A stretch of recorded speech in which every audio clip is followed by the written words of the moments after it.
students, welcome back to e-learning platform of GS College of Commerce, Wardha. I, Professor Rajeshwari Sharma here. Today's lecture is for the BCom first semester English medium for the subject Business Economics. So as far as the subject is concerned, here we are done with our first unit and we were dealing with the second unit. Second unit is Theories of Consumption. Under this unit, we have seen the three chapters, that is Theory of Demand, Elasticity of Demand and Indifference Curve Analysis. Today we are going to deal with the last chapter under the second unit, that is Demand Forecasting. Under this chapter we are going to cover the meaning and the concept of demand forecasting. Then we are going to see the objective, importance or the need for the demand forecasting in the business. Then we are going to see the various factors affecting or influencing the demand forecasting. Then at last we will sum up with the methods of demand forecasting. So before understanding the meaning of demand forecasting, we will discuss what is basically the forecasting. If I ask you the question, is forecasting and guessing the one and the same concept? So what's going to be your answer? Your answer should be no. Now, why? Why forecasting and guessing are not the same concept? We will understand it with the help of an example. See, if I say, as it is cloudy today, so it might be raining. So is it forecasting or guessing? So it is not forecasting. It is mere guessing. Why it is guessing? Because I have not given this statement after having the proper study of the facts. I have not analyzed any past trend or data for giving this statement. Therefore, it's just a statement, it's just a guess. It is not forecasting. But if we say, what is the basic difference between the forecasting and the guessing? So, whenever we forecast something, whenever we forecast anything like demand for the products or the weather forecasting is also there. So, it is done on the basis of certain facts. It is done on the basis of certain data. For doing the forecasting, for predicting something, we need to have the past data. We need to have the present information. And on the basis of these two things, that is past data and the present information, we can forecast for the future. So it implies that basic difference between the guessing and the forecasting is that guessing is mere statement that anybody can give without studying the facts, without having any data. But forecasting is something where we need to study the fact, where we need to analyze the data. Then only we can forecast. So this is the basic difference between the guessing and the forecasting. Now we will move towards the meaning of forecasting. So what is forecasting? Knowing or measuring the status or nature of an event or variable before it occurs. Have you understood this meaning? Of course not. So let's analyze this. What is meant by knowing? Knowing means to know what are the conditions in the market. Knowing means to know what are the conditions in the market. Now measuring. What is basically the measuring? Measuring means to measure by how much percentage we are going to gain market share, or by how much percentage we are going to lose market share, or by how much percentage profit will increase, or by how much percentage profit will decline due to change in demand, due to change in condition. That is measuring. Now knowing or measuring what? So the status or the nature of an event or variable before it occurs. Knowing or measuring the status or nature of an event or variable. Now what is the event or the variable? So different event or the variable refers to change in price, change in income, change in taste, habit, fashion or trends in the market. So demand forecasting is basically predicting the demand for the product in the light of various forces in the market. Okay. So now we have seen the meaning. Now let's move towards the definition of demand forecasting. So it is the art and science of. Now you might say that, madam, we have said business economics is also an art and the science. And here now we are saying demand forecasting is also an art and a science. So why we are saying so? See, what does mean by art? Art means creating something, doing something in a creative manner by using your own ideas, by using your own perceptions, by using your analysis part, right? And science. What is basically the science? Science means something which is based on particular data, something which is based on particular events, or something which is based on particular data or event is known as science. So demand forecasting is the art and science of predicting probable demand. See here what we are saying, probable demand. Why we are saying probable demand and not exact demand? Because demand forecasting is a future activity and future is completely uncertain. Therefore, we are saying predicting probable demand. Okay? Because when we have to predict something for the future, so it cannot be exact. Therefore, we are saying it is the art and science of predicting probable demand at some future date. For what time period we have to forecast? We have to forecast for the future on the basis of certain past behavior patterns of some related events and the prevailing trends in the present. Now, on what basis we have to forecast? We have to forecast on the basis of certain past behavior patterns of some related events and the prevailing trends in the market. Means, for the sake of forecasting, what we need to have the data of past and we need to have the information about present. Then only we can forecast for the future. So forecasting is based on the certain past behavior patterns of some related events and the prevailing trends in the present on the basis of certain facts and events. So it is based on certain facts and events. Okay. So demand forecasting is basically an art of predicting probable demand for a particular product in the market in the light of various competitive forces in the market. Now we will see the objectives of demand forecasting. Means why the demand forecasting is essential in the business, why it is needed, what's the requirement of demand forecasting. But before understanding this thing, we will take some example. Like there are three samosa sellers, A, B and C.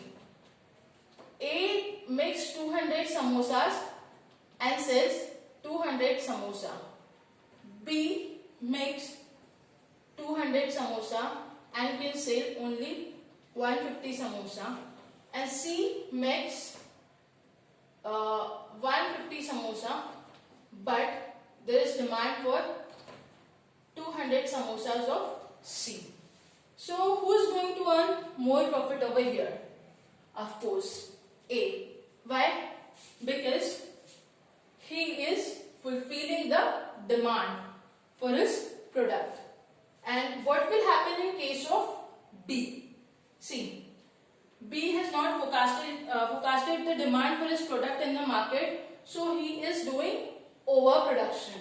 And due to overproduction, his cost is increasing. His production is going west, because of which he will incur some losses. And when we talk about C, so he is producing only 100 samosa, but the demand for his product is 200. So due to this, he is losing his market share. Means his customer is getting diverted towards the other options. That is why he is losing his market share. So who is in most profitable condition over here? A. Right. So this example implies that when we forecast the demand for our product, so we can meet the demand for it.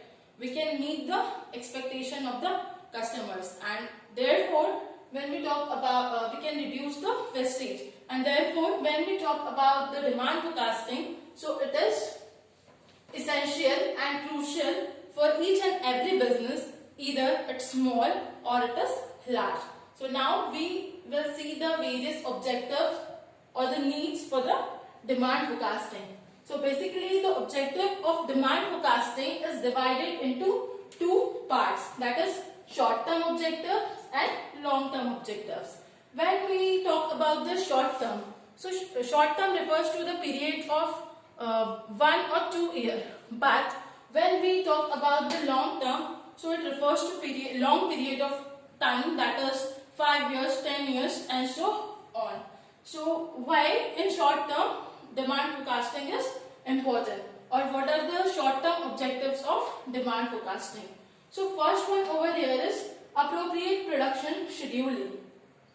See, for example, you are the chocolate manufacturer and your factory is there for making the chocolates, and you have forecasted that there are 10 lakh customers in the market for your chocolates, and therefore 20 lakh chocolate will be sold out in the market.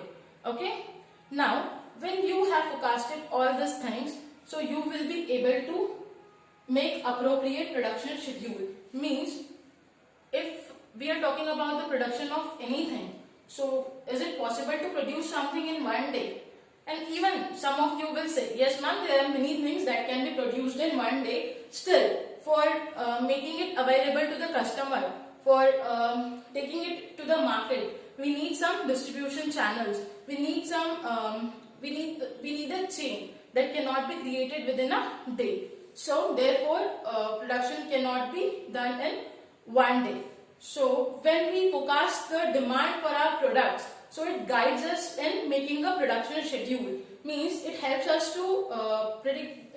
It helps us to predict how much raw material will be required, how much cash is going to be required, which machineries are going to be required, what would be the demand for the manpower. So all these things can be estimated when we have the forecast for our demand. So this way demand forecasting guides in making appropriate production schedule. The next one is help firm in cost reduction. See, now how does it help firm in cost reduction? Suppose, again we will take the example of chocolate manufacturer. I am a chocolate manufacturer and the demand for my product in the market is going to be 10 lakh. 10 lakh. Okay. Now, if I have not forecasted the demand for my product and I have produced only 8 lakh chocolates. 8 lakh chocolates. So, what would happen? See, if I have produced only 8 lakh chocolates, so my customer would be directed to another place. And if I have produced 12 lakh chocolates, so what will happen?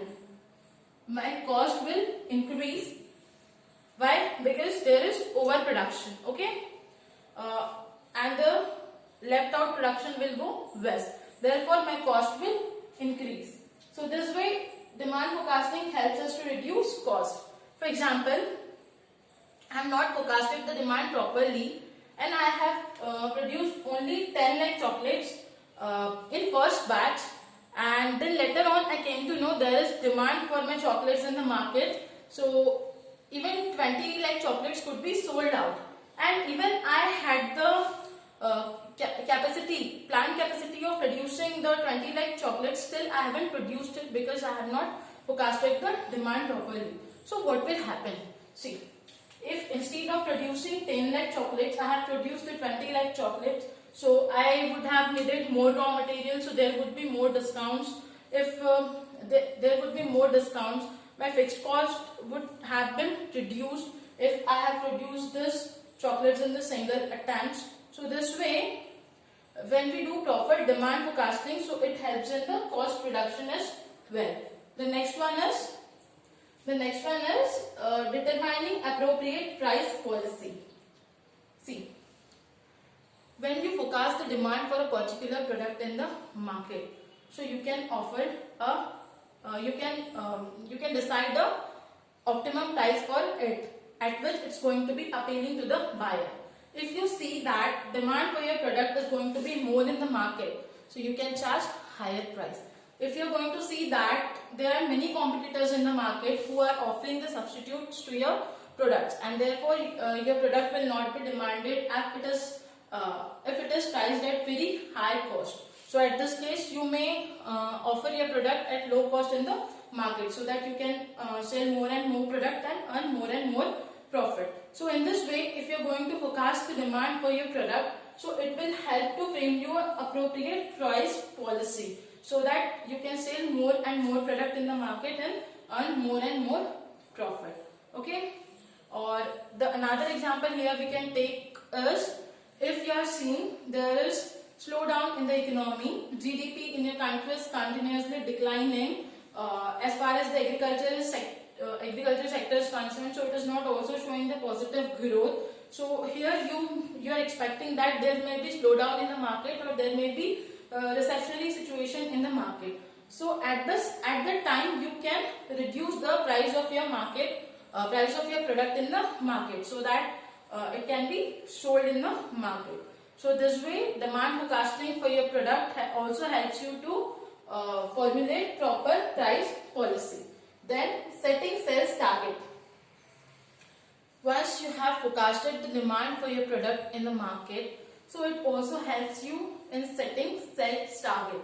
Means you will not be over optimistic about your product, demand for your product, or you will not neglect the demand for your product. Like if you're going to be over optimistic about the demand for your product, and you will set the high sales target, so it might discourage your sales personnel. It might put pressure on them, because of which their productivity might decline. And if you have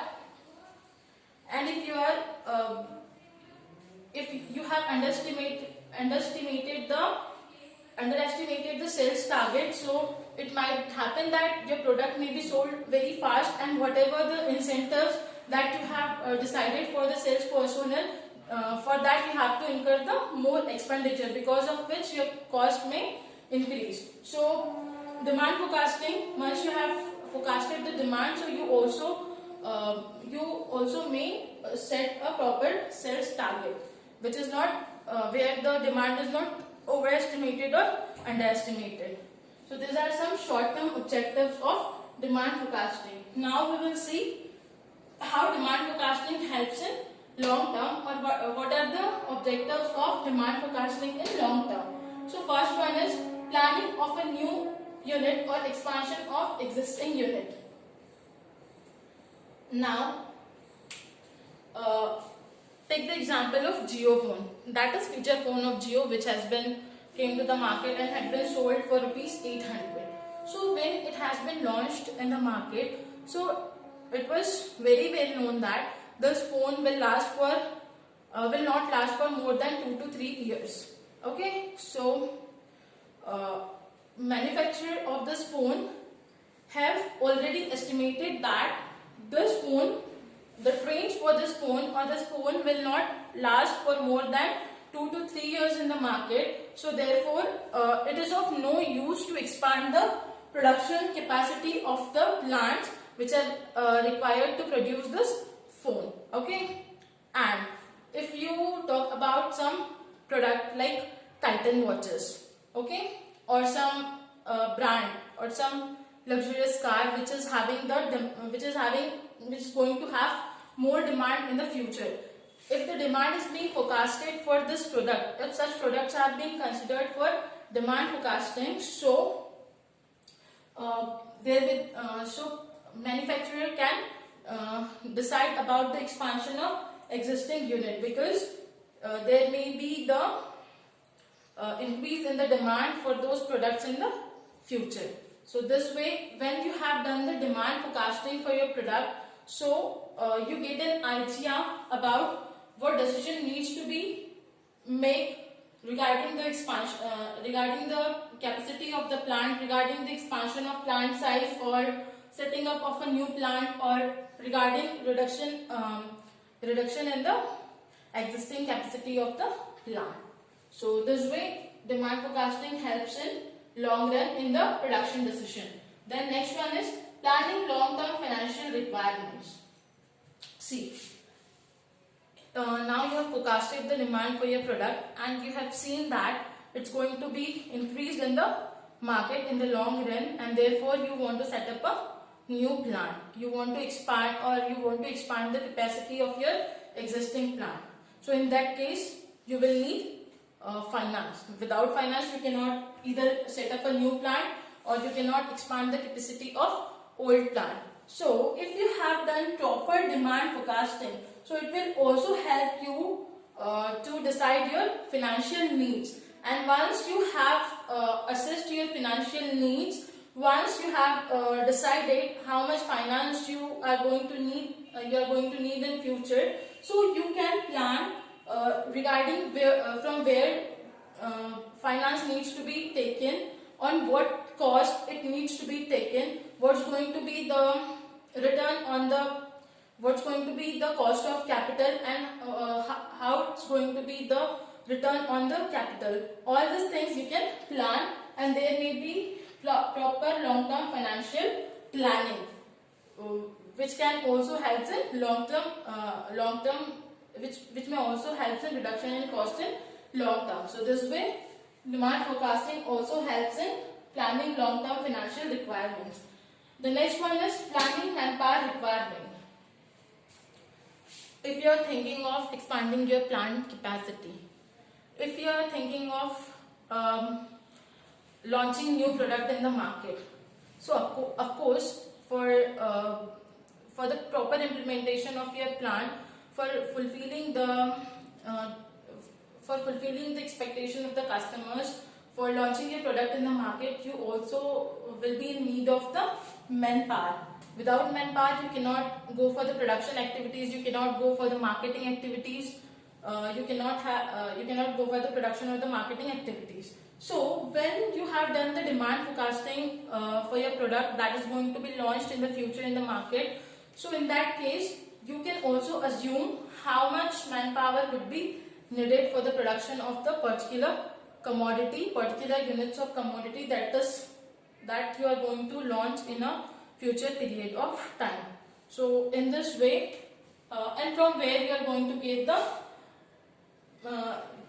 get this manpower. So in that case, it also helps in planning manpower requirement.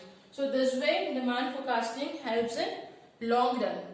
So today we have seen the meaning and the concepts of demand forecasting, and then the objectives or the importance of demand forecasting. In our next lecture, we are going to see various factors influencing the demand forecasting. Till then, keep watching the videos, stay tuned, stay safe. Thank you.